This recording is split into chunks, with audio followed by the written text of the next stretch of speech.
మారా media welcomes political analyst K S Prasad. నమస్తే sir. నమస్తే అండి.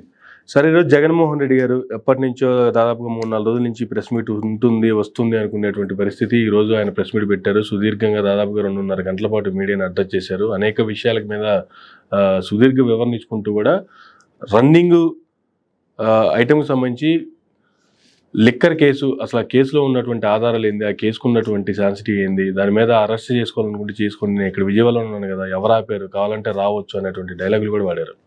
ఏం సార్ అసలు ఓవరాల్గా ఏం చెప్తారు? ఏం లేదు సార్, మనకు చూడండి, పెద్ద పండగకి ఇంట్లో చిన్నప్పుడు నలుగెట్టి స్నానం చేస్తుంటారు, కుంకుడుకాయలు పులిసెట్టి. అలా సంవత్సరంకి ఒకసారి నానమ్మ ఇంటికి వెళ్ళినప్పుడు ఎలా నలుగు పెట్టి తలంటే ఎడతారు. ఈసారి నిర్ణయాలు సిద్ధపడిపోయి దీని గురించి ఎవరు మాడకండి లెక్కర్ గురించి అని క్యాబినెట్లో చంద్రబాబు గారు చెప్పినప్పుడే కథ కంచికి ఇంటికి వెళ్ళిపోయిందని అర్థం.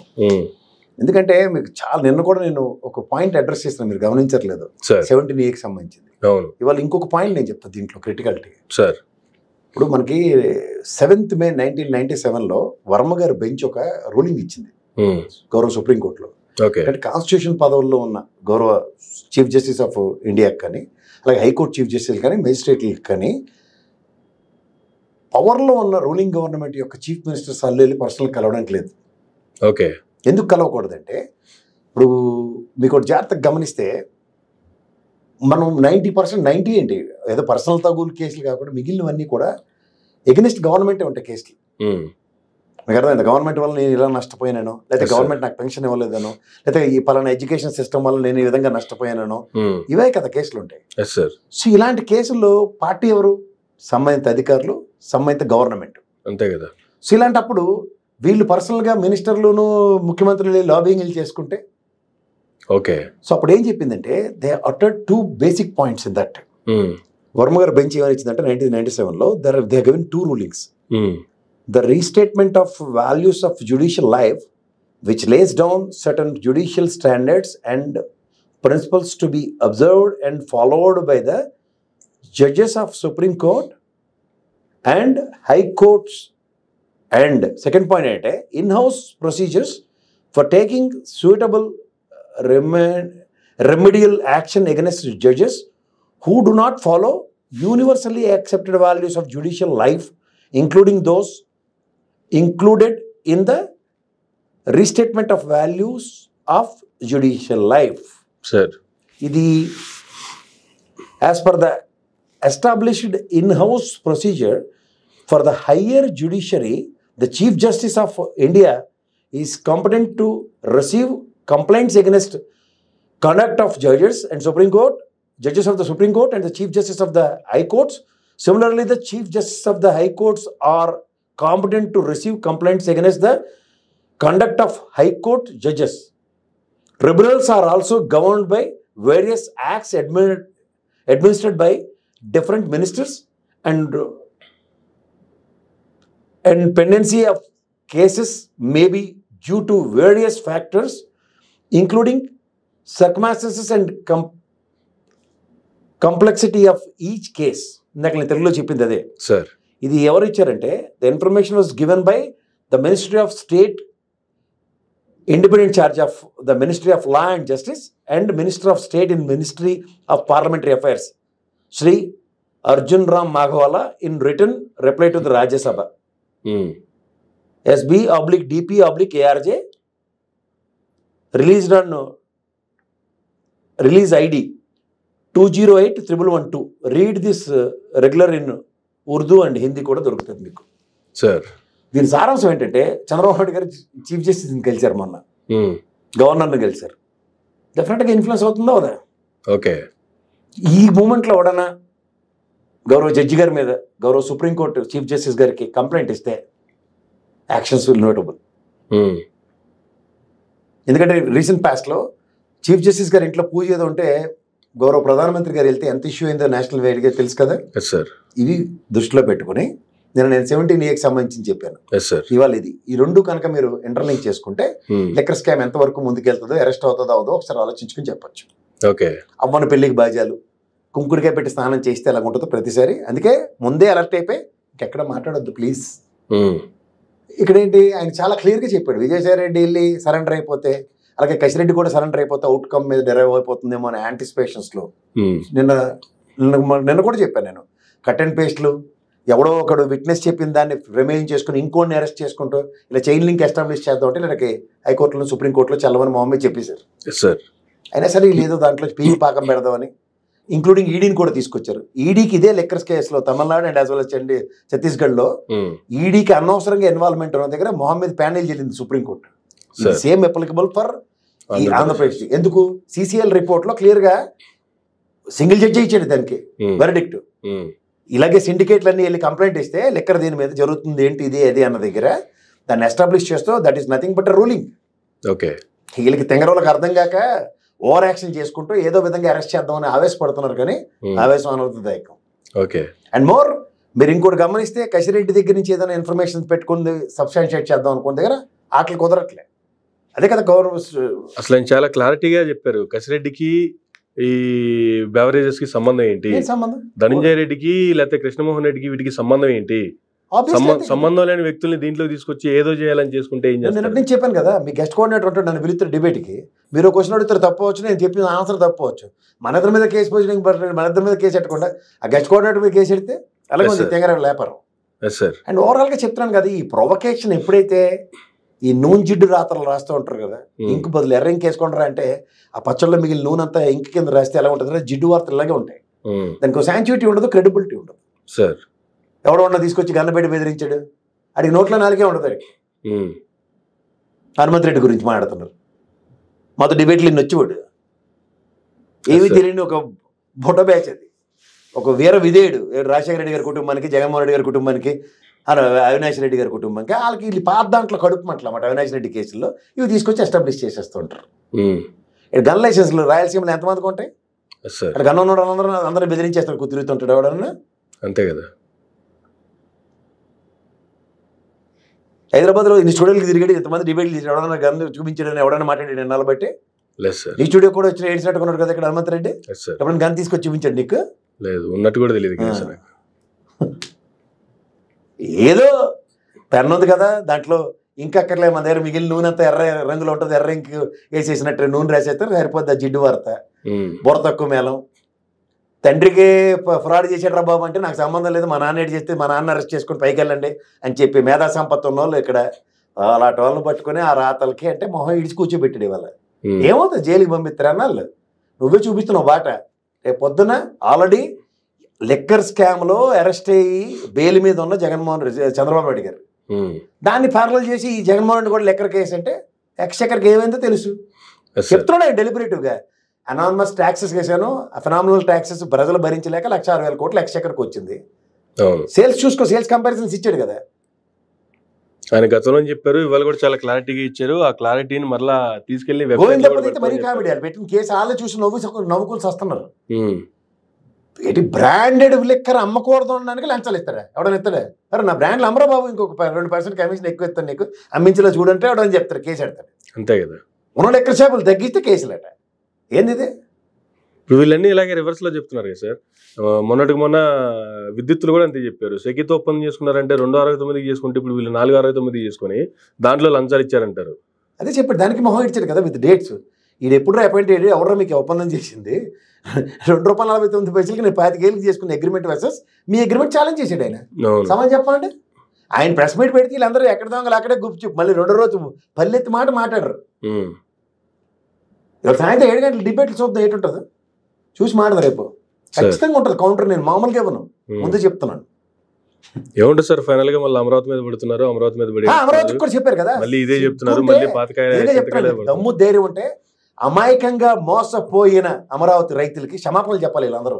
ఎందుకంటే తెలంగాణలో 8 లక్షల చిల్లర స్క్వేర్ ఫీట్లు అండి ఈ ఆఫీసు, అది 6 లక్షల స్క్వేర్ ఫీట్ కట్టిన ఆఫీస్ ఉంది, 12,000 మంది ఎంప్లాయీస్. ఇటు దొలుతారు, ఇటు వాళ్ళకి ఆల్రెడీ ఊళ్ళో కదా ఎంప్లాయీస్, సచివాలయ ఎంప్లాయీస్ కి దొలుతారు. ఇటు నుంచి 53 లక్షల స్క్వేర్ ఫీట్, 58 లక్షల స్క్వేర్ ఫీట్లు ఆఫీసులు కడతారు. 58 లక్షలు దేనికోసం? బిల్డింగ్లు అప్పులు చేశా. ఇప్పుడు దీని మీద 190 కోట్లు తగలబెట్టారు. దీని మీద ఆల్రెడీ బూడిదలో పోసిన పన్నీరేనా ఊరుకుంటున్నామన్నా? ఏమైనా రాష్ట్రం ఏమైనా సుభిక్షంగా ఉండి 3 పంటలు 4 పంటలు పండుతున్నట్టే రైతులు గోసవడం వెంటలేదు ఇప్పటిదాకా. ఒకవేళ అలాంటి బిల్డింగ్లు కట్టాలనుకున్నప్పుడు ఎందుకు కట్టారని అడిగితే కూడా దానికి సమాధానం లేదు. ఏమని కడతారు, దేనికి కడుతున్నారు అవి? ఏదో హైకోర్టు జడ్జిలకి వాళ్ళకి నివాసాలు కడుతున్నారు, లేకపోతే ఐఏఎస్ ఆఫీసర్కి నివాసాలు కడుతున్నారు, లేకపోతే సెక్రటరీ ఎంప్లాయీస్ క్వార్టర్స్ కట్టమన్నాడు. టెండర్లు 3-4 వేలు అయ్యి దగ్గర ఎంత పిలుస్తుండో చెప్తున్నాడు. ఓ పక్కన లెక్క చెప్పాడు. రోడ్లు 50 కోట్ల తగరాలా కిలోమీటర్కి. నేషనల్ లెవెల్ 4 ట్రాక్ రోడ్లకి అంత తవ్వట్లే. దీనికి మంది కాకపోతే కమిషన్ వాటికి అలవాటు పడిపోయి చెప్పిన అవే మాటలు బ్రహ్మాండం చెప్పాడు. నిజంగా లెక్కర్లో జరిగింది ఏంటి? ఎక్స్చెక్కర్కి ప్రివిలేజ్ ఫ్రీస్ త్రూగా 6,500 కోట్లు సంవత్సరం 1,250 నుంచి 1,500 కోట్లు నష్టం కలిగించినందుకు దాన్ని కేసు పెట్టాడు ఆయన. వీళ్ళు ఏ ప్రివిలేజ్ ఫీజు ట్యాక్స్ మళ్ళీ పెంచి అదే రాష్ట్ర ఖజానాకు వచ్చింది. ఈ రోజు ఇంకా మొదలు ఇచ్చేసాడు. QR కోడ్ పెట్టి సేల్ అమ్మాడు. మర్చిపోయారు. అసలు ఏ ఒక్క ఫైల్ అయినా సీఎంఓకి వచ్చిందా, దేని మీద నేను సంతకం పెట్టానా, దమ్ముంటే ఇప్పుడు మీరే ఉన్నారు కదా మొత్తం బయట పెట్టండి అని చెప్పి డైరెక్ట్ సవాల్ చెప్పరా. అందుకే ఎప్పటి నుంచి మాట్లాడినాం మారు ఈ తెప్పలశాలను నమ్ముకున్న బురదేశీసం. వీడు ఎవడనో జర్నలిస్ట్ అని మాట్లాడితే అలా మూర్తి కూర్చోబెట్టి అలా అమాయకం చేసి నేను లాక్కడ చదివరా వీళ్ళు తిరిగి అడగాల. ఒకడైతే ఖచ్చితంగా చెప్తాను, నాకు కులం ప్రాతిపదిక మీద నేను డైపర్ వేసుకోగలనని చెప్పి నాకు జర్నలిజం అంటే పట్టా ఇచ్చారు సార్. నేను ఇంకోటి పులిహార బాగా కలుపుతానని చెప్తాను. ఇంకోటైతే పెట్రోల్ బంక్ డైరెక్ట్గా నేను చెప్తాను నేను జర్నలిస్ట్ కాదని చెప్తాను. ఇంకేముంది? ఆ పేపర్లకి ఛానల్కి కూడా మొహం ఇడిచేసాడు ఆయన. ఎక్కడికన్నా వేసి అవుతాం కూడా ఒక్కటేనా? అరే ఒక 5 సంవత్సరాల టెన్యూర్లు ఏడు చేసినా తప్పేనా? ఇది కూడా వీళ్ళు సరదాపడి కోర్టులో కేసు వేసుకుని జైల్లో పెట్టినా భలే ఉంటుంది. కోర్టు వెరిడిక్ట్ ఉంటుంది, చల్లు అనిపిస్తుంది సమాధానం. Because they can't prove. Okay, at least charge sheet file చేయలేరు దీని మీద. ఈ సర్కమ్స్టాన్సెస్ ఇవన్నీ అసలు సంబంధం లేని వ్యక్తులందరినీ తీసుకొచ్చి దీంట్లో ఇరిగించేసి మళ్ళీ దీని మీద ఛార్జ్ షీట్ పెట్టి వాళ్ళని ఏమని పెడతారు సార్? అసలు పెట్టమన్నాడు సార్. 14 రోజులు రిమాండ్ ఇచ్చారు. ఈ రిమాండ్లో కస్టడీ కూడా అడిగారు, జ్యుడిషియల్ పోలీస్ కస్టడీ అన్నీ తీసుకుని ఇంత కట్టక తయారు చేసి కోర్టుకి ఇస్తే చదువుతారు. గంట, వారం రోజులు పడుతుంది, 10 రోజులు పడుతుంది, నెల పడుతుంది. ఓ తీర్పు ఇస్తారు దాని మీద. వెయిటింగ్ దానికోసం. అప్పుడు ఉంటుంది అసలైన మడత కాజా. ఏం పర్లే, వీళ్ళు ఈ సంవత్సరం పాటు ప్రతి విషయంలోనే వాళ్ళకి అడిగిన ముచ్చల్లో నిలబడుతుంటారు జగన్మోహన్ రెడ్డిని. మీరు గమనించుకోండి, ప్రతి విషయంలో. ఇవాళ లెక్కరది ఫైనల్. ఇది అయిపోతే ఇంకేముంటుంది? ఎత్తుక్కోవాలి. అలాగా గుడ్డోడు తొడుక్కుని గుడ్డోడు చేతికి రాయి దొరికిందా, కర్ర దొరికిందా, బెడ్డ దొరికిందా, ఏది దొరికిందో దాంతో వాళ్ళు అద్భుతాలు సృష్టిద్దాం అనుకుంటున్నారు. ఏం పర్లేదు, మీరు సృష్టించగలరు, చేయండి. అదే కంచి గత 2 నెలలుగా మాక్సిమం లిక్కర్ కేసు మీద నడిపిస్తూ ఉన్నారు. ఒకవేళ ఇప్పుడు జగన్మోహన్ రెడ్డి గారి ప్రెస్ మీట్ తో మరోసారి క్లారిటీతో లేదా నిన్న చంద్రబాబు నాయుడు గారు ఇచ్చిన కామెంట్ తో ఈ లిక్కర్ కేసు ఆగిపోయింది అనుకుందాం. మళ్ళీ కొత్త అంశాలు ఇంకేమో వెతుక్కోలేదు. గుడ్డోడికి ఏది దొరికితే అదే కదా. అది గుడ్డోడికి మనం చెప్పాలరా ఇది కాదురా ఇదిరా అని చెప్పేదాకా అక్కడ కన్విన్స్ అవ్వడు. ఓకే, ఒక పక్క రాష్ట్ర అప్పులు, ఒక పక్క ఇన్ని అప్పులు జరుగుతున్నా కూడా రాష్ట్రంలో సంక్షేమం అనేది లేదు. ఆర్థిక శాఖ ఆఫీస్ కాల్చేశారు ఇవాళ. నిన్న అంటే ఎప్పుడెప్పుడు ఏ శాఖ సంబంధించి ఫైల్ కావాలంటే ఆ డిపార్ట్మెంట్ లో మాత్రమే ఫైర్ యాక్సిడెంట్. మరి అప్పుడు పాపం మా డీజీపీ గారిని అయితే ఫ్లైట్ ఇచ్చి పంపిస్తారు, అర్జెంట్ గా ఇమీడియట్ గా పంపిస్తారు. జగన్మోహన్ మీద దొరికించిన కొందరికి వీళ్ళు సాయంత్రం పేపర్ వాళ్ళు ఫోన్ చేస్తారు అనుకుంటారు సార్ అనగానే టైప్ లో ఉంటది. ఇక్కడ కామెడీ 1,60,000 కోట్లు లెక్కలు ఉన్నాయి. ఏడు చెప్తారు, కథమైస్తారు కదా అందరూ. కానీ అన్నిసార్లు ఫైర్ యాక్సిడెంట్లు అవుతూ అన్ని ఫైల్స్ కాలిపోతున్నా కూడా ఎందుకు దాని మీద యాక్షన్ తీసుకోవట్లేదు గవర్నమెంట్? సార్ నీ దగ్గర కాలిపోవచ్చు, దానికి మూలాలు ఉంటాయి కదా. అరే నా ఇంట్లో నా రికార్డులు కాలిపోయి అంటే బ్యాంక్ కూడా ఊరుకుంటాడేటే, నీకు ఇచ్చింది 10 లక్షలు అప్పు ఉంది, 50 లక్షలు అప్పు ఉంది, ₹1,00,00,000 అప్పు ఉంది, ఇవన్నీ కలిపి 3 కోట్లు అప్పు ఇచ్చారని చెప్తారా? లెక్క చెప్పడా? చెప్తారు కదా. అలాగే ఉంటాయి. ఏం సార్ ఫైనల్ అవుట్కమ్ అంటే ఏం చెప్తారు? ఏమీ లేదు సార్. ఇవాళ ప్రెస్ మీట్ల సారాంశం ఏంటంటే, మనం ఆల్రెడీ లెబోరియస్గా చర్చిస్తుంది. ఆయన ఏంటంటే శంఖంలో పోస్తేనే కానీ తీర్థం కాదన్నది. ఈ ఫ్రీక్వెన్సీ పెంచాలి ఆయన. ఆయన అగ్రిగేట్ 15-20 రోజులకో లేదా నెలలకు ఒక ప్రెస్ మీట్ పెట్టుకుంటూ వస్తే మాత్రం వీళ్ళు అసలు తడుకోవడానికి కూడా ఏమి ఉండదు ఇంకా. ఓకే, వాళ్ళకి తిరిగి చక్రబంధం. ఇప్పుడు రేపు 4వ తారీఖు పిలిపించేటువంటి వెనుపోడు జనం కింద ఎలక్షన్ జరిగిన రోజుని ఖచ్చితంగా రైతులు పడుతున్న అరణ్య రోదన గోసని ప్రజలు ఇవాళ చూడండి. ఇవాళ టొబాకో బోర్డులో కొన్ని ప్రోడక్ట్స్ని ఏదో బ్యాన్ చేసినట్టు ఇవి క్రాప్ హాలిడే తీసుకోండి. రెస్పెక్టివ్ ఈ టొబాకో సేల్స్ ఎవరైతే ఉంటారో ఐటీసీ వాళ్ళతో వెళ్తానో డైరెక్ట్గా వాళ్ళతోనే లాబింగ్ చేయించేలాగా అని. ఏంటండి ఇది? ఎప్పుడు చేయాలి ఇవన్నీ? అంత డే 1 నుంచి చేసుకుంటూ రావాలి. కేంద్ర ప్రభుత్వం ఇస్తున్న డబ్బులు కూడా ఈ రోజుకి రైతులకి అంత ధ్యాన స్థితిలో ఉన్నారు. సార్పాలను ఇవ్వలేకపోతున్నారు. అకాలం వర్షాలకి వడ్లు ఏం కొంటారో తెలియదు. ఆ బియ్యంకి దిక్కు దివ్వలేదు. సన్న బియ్యాలకి ఏం చెప్తారో తెలియదు. దేనికి గిట్టుబాటు తెరవలేదు. బాటా చెప్పులు కొంటే దాని మీద ఫిక్స్డ్ రేట్ ఉంటుంది. వేరే షాప్కి వెళ్ళి ఏది కొన్నాడు ఫిక్స్డ్ రేటు. అంత పంట పండిస్తున్న రైతు ఏం పాపం చేశాడు సరే ఎడనో మనం ఇంకా. పోనీ ఏమైనా దేశానికి ఇంకో దిక్కు ఉందంటే వ్యవసాయం తప్ప ఇంకో దిక్కే లేదు. వ్యవసాయ ఆధారిత దేశం. జీడిపి హైయెస్ట్ 57% కంట్రిబ్యూట్ చేస్తున్న వాళ్ళు. ఏం చెప్తున్నావు ఎక్కడికి వెళ్తున్నావు? తలా తొక్క ఉందా వీళ్ళకి? ఏమైనా తీర్చిదిద్దేద్దాం అంటాడు. ఏమన్నా మొత్తం అన్ని ఏకరవ పెట్టించాడు ఆయన. లాస్ట్ ప్రెస్ మీట్కి ఈ ప్రెస్ మీట్కి మధ్యలో జరిగిన ప్రతి అంశాన్ని దొల్లగొట్టి దూపం వేసి పీర్ సాబ్ కొడతారు చూడండి, చెల్లుమని 2 చీపురు కట్టలతో 2 కొట్టి దూపం పెట్టేసి వెళ్ళిపోయాడు. వీళ్ళకి 5 ఏళ్ళు పడితే జేబులో చెగొడ్డలు వేసుకుని పిసుక్కోవడానికి. ఓకే, అంతే. కానీ ఇప్పటికే ఒక వర్గం మీడియా స్టార్ట్ చేసింది ఆల్రెడీ. జగన్మోహన్ రెడ్డికి ఇంక ఇదే లాస్ట్ ప్రెస్ మీట్, ఇంక ఇందరితో ఆయన ప్రెస్ మీట్లు పెట్టే టైం ఆయనకి అయిపోయింది, ఇంక నెక్స్ట్ ఇంత సంగతులు అనేటువంటిది కూడా స్టార్ట్ చేస్తూ దాంతోపాటే అమరావతి మీద మరలా అదే విషయం చెబుతున్నారంటూ కామెంట్లు. మళ్ళీ మరి అమరావతి మీద విషయం కాదు, ప్రాక్టికల్గా మాడితే కష్టంగానే ఉంటుంది మీకు. ఇప్పుడు అమరావతి రైతులకి మీరు చెప్పిన పెట్టకథలు, నేను ఇంకోటి చెప్తున్నాను. 2013 భూ నిర్వాసితుల చట్టం ప్రకారం అగ్రిగేట్ 10 to 20 lakhs మధ్యలో కనిపిస్తే 7,000 కోట్ల ఇన్వెస్ట్మెంట్. ఇదే నారాయణ గారు చెప్పిన లెక్క ప్రకారం అయితే 29 గ్రామాలు 34,000 ఎకరాలు ఇస్తే 2 లక్షల కోట్లు రెవెన్యూ జనరేట్ అయ్యి ఉందను. సింగపూర్ కన్సల్టేషన్ అని చెప్పి ప్రజలను ఎందుకు మోసం చేశారు? ఎందుకు మోసం చేస్తున్నారు? డబ్బులు మళ్ళీ తిరిగి మీరే పెట్టే కార్యక్రమానికి ప్రతిసారి జరుగుతుంది. ఆ బిల్డింగ్లకైనా సింగపూర్ కన్సల్టేషన్లో ₹1 వచ్చి మనం కట్టామా? అడవట్లే కదా. అప్పుడు కూడా రాజమౌళి తపేలా బొమ్మలు ఇవన్నీ పెట్టుకుని మమ్మల్ని గాలక్షేపం చేసి రాష్ట్ర ఖజానా నుంచి దేశ ఖజానా నుంచి డబ్బులు ఖర్చు పెట్టి కట్టిన బిల్డింగ్కి అతిగతి లేకుండా మళ్ళీ వాళ్ళు తిరిగి అప్పులు చేసి కడతామంటే ఎవరు నమ్మాలి మీరు? ఎన్నాళ్ళు భ్రమంలో ఉంచుతారు? పైపచ్చి అమరావతి ఉద్యమంలో చేసిన వాళ్ళందరికీ కార్పొరేషన్ చైర్మన్లు ఇచ్చుకుంటూ వస్తున్నారు మీరు. నాకు తెలిసి శివశంకర్ రెడ్డి ఒకడున్నాడు, అమాయకుడైన బాలకోటకైతే నోట్లో మట్టి కొట్టారు. ఆ నీళ్లు మట్టి తెచ్చి నరేంద్ర మోడీ ఇచ్చింది. భూమి మీద వేసారు లేదు తెలియదు కానీ బాలకోట నోట్లో వేసారు. ఇంకేం చెప్పాలి దీనికి అంతకన్నా? కానీ ఇప్పుడు అవి కూడా సరిపోక మళ్ళీ 40,000 ఎకరాలకి మళ్ళీ కావాలని దిక్కులేదు. ఇంకా దానికోటి మొదటి దానికోటి దిక్కులేట కడదానికోటి కళ్యాణం అన్నట్టు అవడం. ఎన్నాళ్ళు చెప్తారు సార్ ఇదే మెట్రో కథలు, ఇదే విమానాశ్రయం కథలు, ఇదే రైల్వే స్టేషన్, ఎవడంటారు చెప్తే ఎవడంటారు? కేంద్ర ప్రభుత్వం ఒక ప్రాజెక్ట్ ఇచ్చి వాళ్ళ అమరావతిలో మేము పెద్ద రైల్వే స్టేషన్ కడతాం లేదా అంతర్జాతీయ విమానాశ్రయం పెడతామని చెప్తే రామ్మోహన్ రెడ్డి గారు కదా మన మినిస్టర్ గారు కదా, ఆయన మా ఉత్తరాంధ్ర ముద్దుబిడ్డ, మా టైగర్ ఎర్రనాయుడు గారు అబ్బాయి. గర్వంగా చెప్పండి, అమరావతిలో సెంట్రల్ గవర్నమెంట్తో ప్రాజెక్ట్ యాక్సెప్ట్ చేయించాను, ఎయిర్పోర్ట్ కడతాను. ఇవాళ గన్నవరం ఎయిర్పోర్ట్ అథారిటీస్ ఇదే దాన్ని ఎలా రీవ్యాంప్ చేయాలో, ఇంటర్నేషనల్ ఎయిర్పోర్ట్ చేయాలని డిబేట్ డిస్కషన్ నడుస్తుంది ప్యారల్గా. ఇవాళ ఏం మాడతారు? ఎత్తేస్తామని చెప్పి వస్తుందా ఎయిర్పోర్ట్ అథారిటీస్? దా డిబేట్ చేద్దాం దాని మీద. చంద్రబాబు నాయుడు గారు కావచ్చు, లేదంటే టీడీపీ నేతలు కావచ్చు, ఇంక అరెస్ట్ మీద ఇంతటితో అంతే సంగతులు అంటారు. ఇంకా కథ కంచికి మనం ఇంటికి అంతే. అరెస్ట్ అయినప్పుడు మళ్ళీ మాడదాం, అప్పుడు ఇంకా వస్తుంది. ఓకే. నాకు ఒక మంచి మిత్రుడు ఇవాళ రిటైర్డ్ హైకోర్టు చాలా మంచి ఇన్ఫర్మేషన్ పర్క్యులేట్ చేసాడు. సార్ ఇది ఇలా ఉంటుంది ప్రసాద్ గారు, చూడండి కావాలంటే జడ్జి గారిని కలవకూడదు అని క్లూ ఇస్తూ ఇది చెప్పుకుని రెఫరెన్స్ ఇచ్చుకుని 7th May 1997 రియలీ ప్యాథటిక్.